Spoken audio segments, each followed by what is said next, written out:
ಜೀವನದಲ್ಲಿ ಎಲ್ಲ ವಿಘ್ನಗಳು ಪರಿಹಾರ ಆಗಬೇಕಾ? ತುಂಬಾ ದಾರಿಗಳಿಲ್ಲ, ಒಂದೇ ದಾರಿ. ಅದೇನಂದ್ರೆ ದೇವರಿಗೆ ನಮಸ್ಕಾರ ಮಾಡಿ. ದೇವರಿಗೆ ನಮಸ್ಕಾರ, ಯಾವಾಗ್ಲೂ ದೇವರ ಕೈ ಮುಗಿತಾ ಇರ್ಬೇಕು. ಅದಕ್ಕೆ ಕರವ ಮುಗಿದ ಮುಖ್ಯ ಪ್ರಾಣ ಹರಿಗೆ ಎದುರಾಗಿ ಆಂಜನೇಯ ಯಾವಾಗ್ಲೂ ಕೈ ಮುಕ್ಕೊಂಡಿರ್ತಾನೆ. ಅದಕ್ಕೆ ಅವ್ರಿಗೆ ಯಾವಾಗ್ಲೂ ವಿಘ್ನಗಳೇ ಇಲ್ಲ.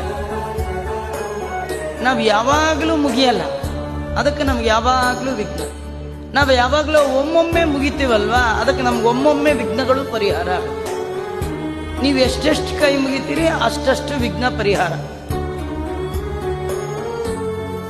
ಏನಾಚಾರ್ಯ ಯಾವಾಗ್ಲೂ ಕೈ ಮುಕ್ಕೊಂಡೇ ತಿರುಗ್ತಾ ಇರ್ಬೇಕ? ಇಲ್ಲ, ನಿಮಗೆ ಅದು ಯೋಗ್ಯತೆನೂ ಇಲ್ಲ.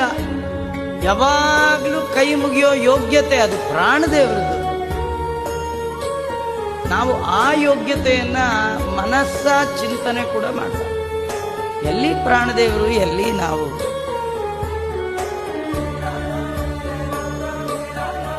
ನಾವು ಮನಸ್ಸಿನಲ್ಲಿ ದೇವರಿಗೆ ನಮ್ರತೆಯನ್ನ ಸೂಚಿಸಬೇಕು.